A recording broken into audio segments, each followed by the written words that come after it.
Baik, saya lanjutkan. Jadi kita perlu belajar diam hati.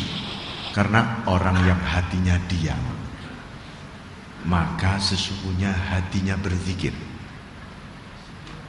Ya, hatinya wukuf.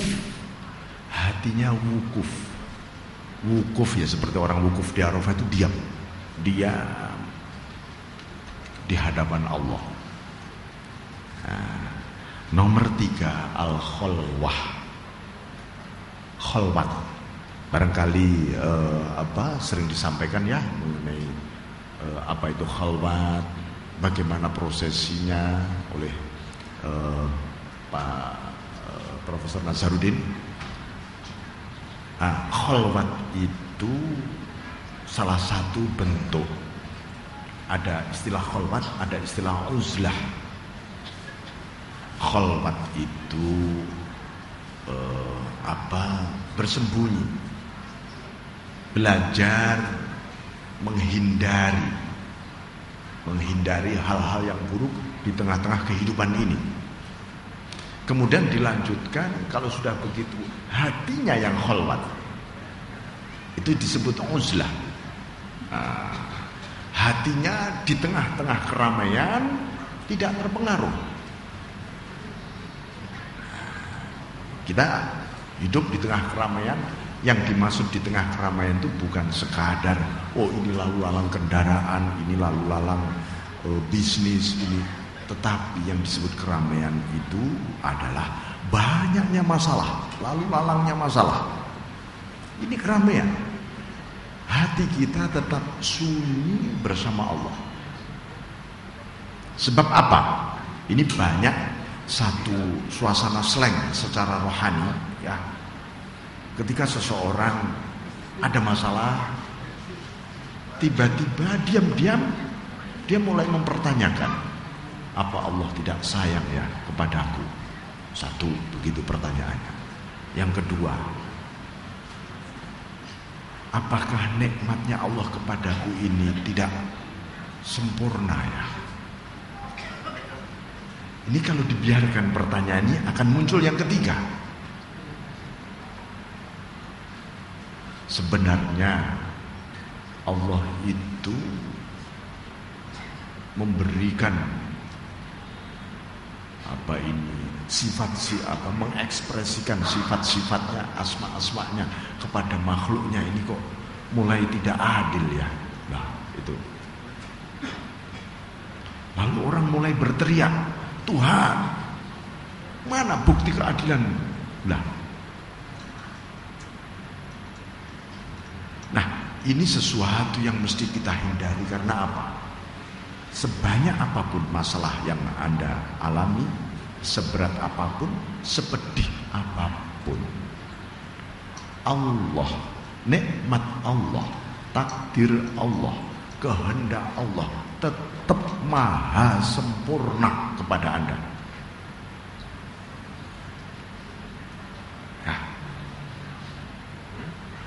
ini cara kita mulai tetap membuka diri kita kepada Allah. Jangan kita menutup diri pada Allah hanya gara-gara kita mulai curiga tadi. Nah, ini dilatih dengan kita khalwat tadi ya. Dulu pernah saya ingatkan, mungkin sehari semalam kita punya waktu. Kalau nggak bisa 1 jam, setengah jam saja diem saja di tempat khusus di rumah, berzikir, ingat Allah sambil merenung. Itu untuk refresh rohani kita, supaya ada proses pemurnian, penyegaran, lalu proses-proses menghidupkan unsur-unsur elemen-elemen jiwa yang mulai loyo, mulai sakit, mulai mati di situ. Nah, nomor 4, qillatul mat'am wasyurb. Jangan banyak makan dan minum. Maksudnya begini, jangan sampai makan minum tuh jadi hobi gitu loh ya. Minggu depan saya mau makan di mana nih asiknya. Nah, ini mulai makan dan minum jadi hobi. Itu berarti makan dan minum kita bukan kita posisikan sebagai instrumen untuk membangun kekuatan kita untuk ibadah. Nah, jadi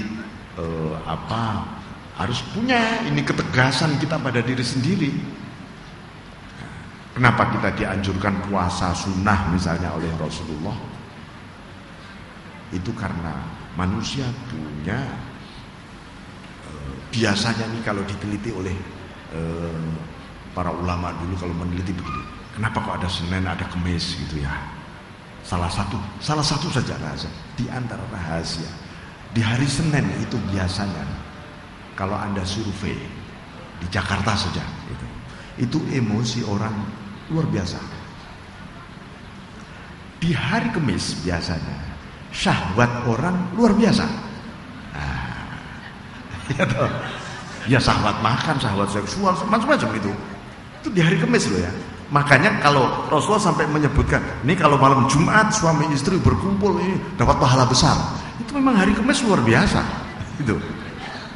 Makanya sampai disunahkan kita itu menahan diri puasa. Nah, itu di antara rahasia, masih banyak berjuta-juta rahasia yang kita nggak ngerti.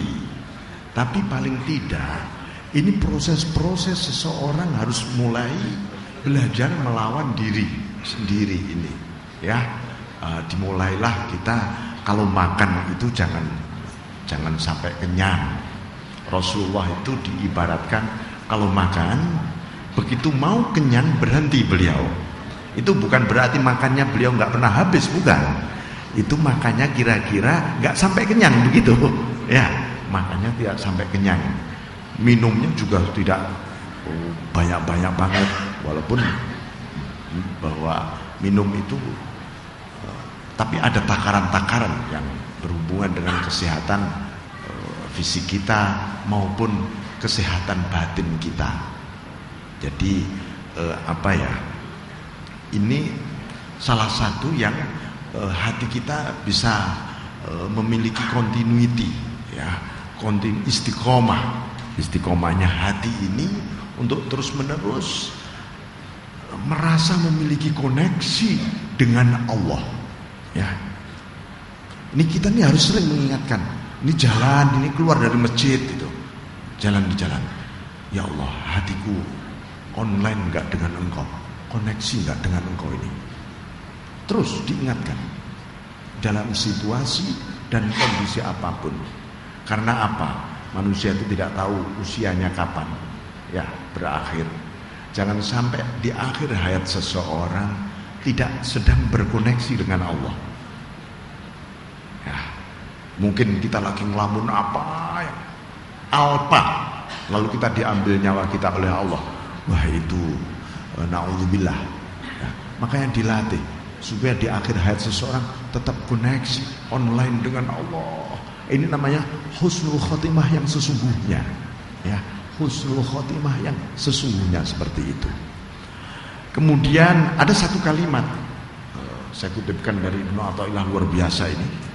La taqtaqid an-nas fatahumul amal bal fatahumut taufik aktsaru minal amal. Jangan menyangka, ya, jangan menyangka, menduga, jangan Anda punya anggapan, asumsi bahwa manusia itu tidak banyak amal ibadahnya. Tapi sesungguhnya, banyak orang yang kehilangan taufik lebih banyak daripada kehilangan amal ibadah. Ya, amal ibadah apalagi di Indonesia yang paling tertib. Seluruh dunia orang beribadah paling tertib itu Indonesia. Bukan hanya di Mekah loh. Praktek seharian itu di Indonesia. Tapi barangkali ini bergerak ritualnya, aktivitasnya. Tapi mungkin yang diiringi oleh taufik juga tidak banyak. Ya, juga tidak banyak. Semoga kita tergolong orang yang terus-menerus ketika melakukan amaliyah bersama taufiknya Allah. Karena itu Ada satu kalimat yang begitu indah dari beliau, ya, manusia lebih butuh pertolongan Allah ketika sedang beribadah dibanding ketika sedang maksiat. Kebanyakan orang, umumnya orang itu merasa saya butuh pertolonganmu Tuhan, karena saya sedang maksiat, saya sedang ingkar, saya sedang jauh darimu. Tapi sebenarnya yang paling dibutuhkan manusia justru ketika sedang ibadah. Kita itu ibadah menghadap Allah, Allahu Akbar. Ini kalau inayah taufiknya Allah nggak turun, yo kita kemana-mana. Kemana-mana ini bunyinya sih Bismillahirrahmanirrahim, alhamdulillah sampai waladhdallin, tapi nggak tahu ini tadi yang saya baca apa ya gitu. Kadang-kadang at-tahiyat itu keliru Fatihah yang dibaca. Jadi ini soal kita butuh sekali pertolongan Allah ketika kita sedang beribadah. Karena ketika sedang beribadah itu adalah momentum, timing, waktu, kesempatan kita yang hanya padamu Allah. Ketika hanya padamu ini loh, ya Allah tolonglah aku biar wukuf, hudur, hadir di hadapanmu. Tanpa pertolonganmu aku tidak bisa hadir hatiku. Nah jadi justru ketika kita sedang berbuat baik nih, sungguh lebih banyak kita mohon pertolongan kepada Allah. Jangan sampai kita fatahumut taufik tadi, kehilangan taufiknya Allah. Nah, Bapak Ibu sekalian, jadi yang penting ini hati kita tadi, 4 hal tadi ditambah 3 hal berikutnya. Setelah 4 di bawahnya lagi ada 3. Ini gampang ya. Al-wukuf ala hududih. Kita tetap berpijak pada aturan lahiriah yang namanya syariah. Halal, haram, makruh, mubah, sunnah itu aturan lahiriah syariah. Kita berpijak di situ. Begitu juga aturan batiniah. Apa? Dapat nikmat, syukur aturannya. Dapat cobaan, aturannya sabar. Ya. Bisa beribadah, aturannya apa? Syuhudul minnah, menyaksikan anugerah Allah yang turun. Kalau berdosa, aturannya taubat. Itu aturan batin kita. Kemudian nomor 2, al-wafa bi'uhudih. Kita menepati janji kita. Apa? Kita ini kan pernah berjanji di zaman azali dulu, sudah, bukan belum. Alastu birabbikum, aku ini Tuhanmu bukan. Semua manusia mengatakan oh, semua mengatakan bala syahidna, ya Allah, kami menyaksikan Engkau. Benar, itu janji kita, janji original, janji yang di zaman azali yang luar biasa. Nah itu harus kita tepati. Yang kita wujudkan raditu billahi rabba wa bil islami dina wa bi muhammadin nabiyya wa rasulah. Itu janji awal kita. Jangan sampai kemudian aku rela, rupanya sehari-hari malah kita tidak rela Allah sebagai Tuhan. Kita lebih rela harta kita sebagai Tuhan, jabatan kita sebagai Tuhan, dukungan kita sebagai Tuhan. Loh, bergeser. Rupanya kita mulai bergeser dari janji kita. Begitu juga wabil islami dina, yang kita jadikan aturan, yang kita jadikan, kita yakini rupanya bukan agama kita, tapi pandangan-pandangan gaya hidup yang lain misalnya. Nah, oh ada agama baru, apa? Handphone misalnya. Oh ini agama baru Pak, itu kira-kira kalau orang diperbolehkan tawaf di Mekah sana bawa handphone, mungkin sambil begini tawafnya, muter. Saya sepanjang jalan dari rumah saya sampai sini itu di trotoar tuh orang kok begini semua, agama baru banyak.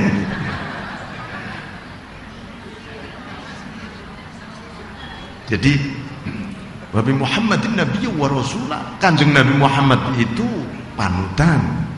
Rupanya kita lebih memiliki panutan yang lain. Ini bergeser, artinya janji kita kepada Allah ini mulai bergeser. Nomor 3 terakhir, al-gharqu fi syuhudih. Nah, ini yang paling berat. Tapi sebenarnya juga tidak berat. Kalau kita mendapat taufik, kita bersama Allah, yaitu tenggelam dalam musyahadah.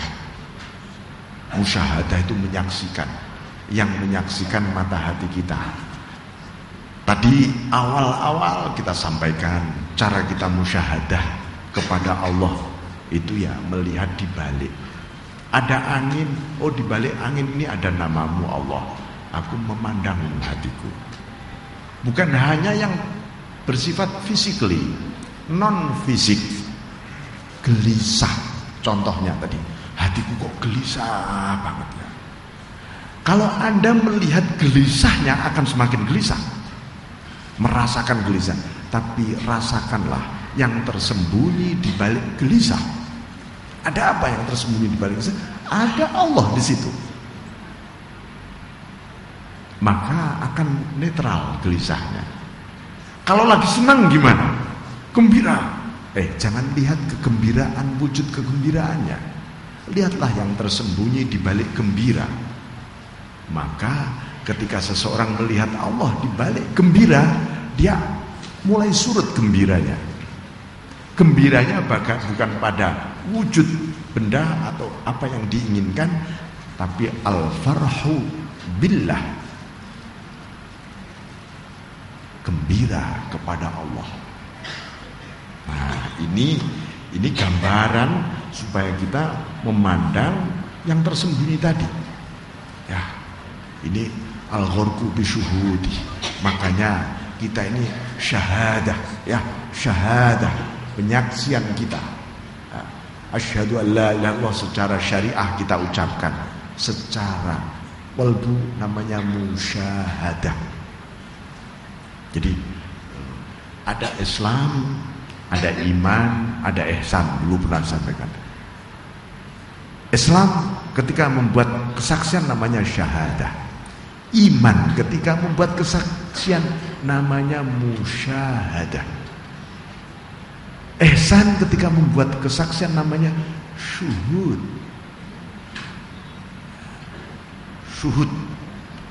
Syuhud itu orang yang nggak bisa berkutik mata hatinya, mata batinnya, kecuali dia fa'ainama tuwallu fathamma wajhullah. Kemanapun mata hatinya menghadap Allah saja. Syuhud ini, syuhud. Nah, makanya kita ini terus mengingatkan, astagfirullahaladzim, engkau. Ini namanya al-gharqu fi syuhud atau al-gharqu bi syuhudi. Syahadah kita, musyahadah dan syuhud kita. Ini Bapak sekalian, mungkin kita buka pertanyaan, discuss. Ada beberapa menit, silakan.